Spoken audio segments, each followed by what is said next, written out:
Students, look at this fourth questions in practice set 37. बघा practice set 37 मधला fourth question काय आहे? The cost of 12 quintals of soybean is 36,000 rupees. How much will 8 quintals cost? आता आपल्याला काय दिलंय? The cost of 12 quintals soybean, 12 quintal सोयाबीनची cost किती दिली आहे? 36,000 रुपीज. आणि आपल्याला काढायची किती? 8 क्विंटल सोयाबीन कॉस्ट काढायची आपल्याला.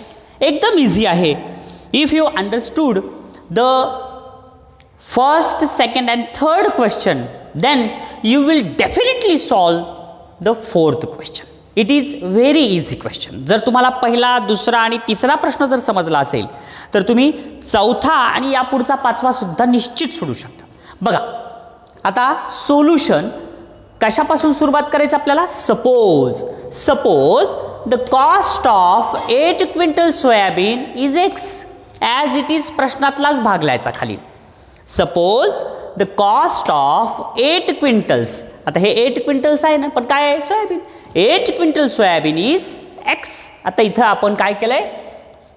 एक्स हे गृहीत धरलं आहे. सपोज. मग आता टेबल बघूया काय होईल. इथं कोणत्या कोणत्या दोन गोष्टी दिलेल्या आहेत? काय आहेत? रुपीज आणि कॉस्ट. आपल्याला काय दिलंय? सोयाबीन आणि रुपीज. बघा आता व्यवस्थित. Look at this table boys.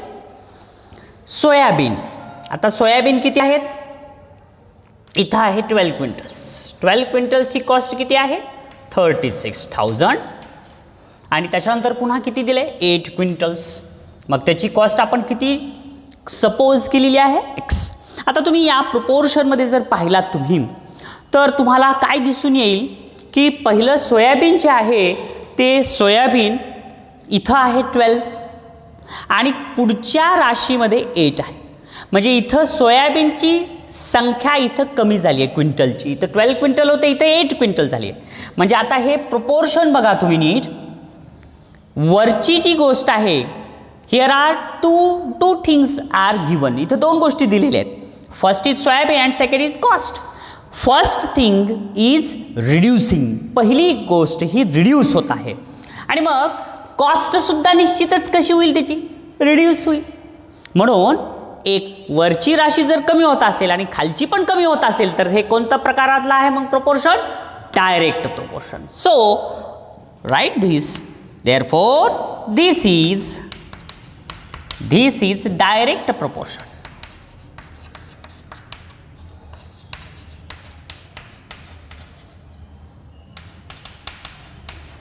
हा प्रॉब्लेम कशामधला आहे? डायरेक्ट प्रोपोर्शनमधला. मग आता डायरेक्ट प्रोपोर्शन जर तुम्हाला माहिती झालं तर मग त्याचा रेशो लिहून घ्या इक्वलमध्ये. 12 is equal to 36,000 is equal to 8 divided by x. मग आता क्रॉस मल्टिप्लिकेशन करायचं. 12 न एक्सला, 12 multiplied by x is equal to 36,000 multiplied by 8. आता इथं 12 आणि एक्स हे मल्टिप्लिकेशनमध्ये आहेत आणि तिकडे जाऊन डिव्हिजनमध्ये जातील. म्हणून एक्स इथंच राहील 36,000 मल्टिप्लाइड बाय 8 डिवायडेड बाय 12. आता बघा 12 आणि 36. 12च्या टेबलमध्ये 36 येत आहे. 12 वन जा 12 आणि 12 3 जा 36. आता काय राहिलं? 8 मल्टिप्लाइड बाय 3 किती येईल?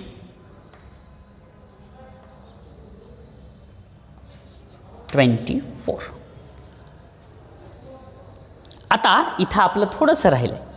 हे जे 12 न आपण 36ला जर डिवाइड केलं पण त्याच्या पुढं 3 झिरो आहेत म्हणून इथं किती? 1 2 3 झिरो इथं येतील आणि इथं पण 1 2 3 झिरो येतील. मग 3,000 multiplied by 8 is equal to 24,000. So answer is S is equal to 24,000. So therefore the cost of 8 quintal soybean is 24,000. बघा इथं 12 होतं 36 आलं होतं 1000. आता इथं 8 आहे, ही राशी कमी झाली म्हणून इथं किती आलं 24,000. आलं का लक्षात? जशाला तसं लिहून टाकायचं as it is.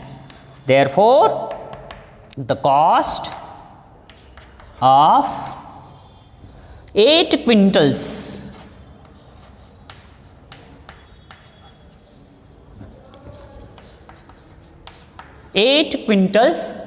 Soybean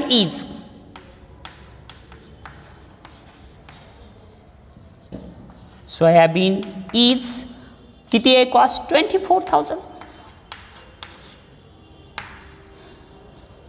understand?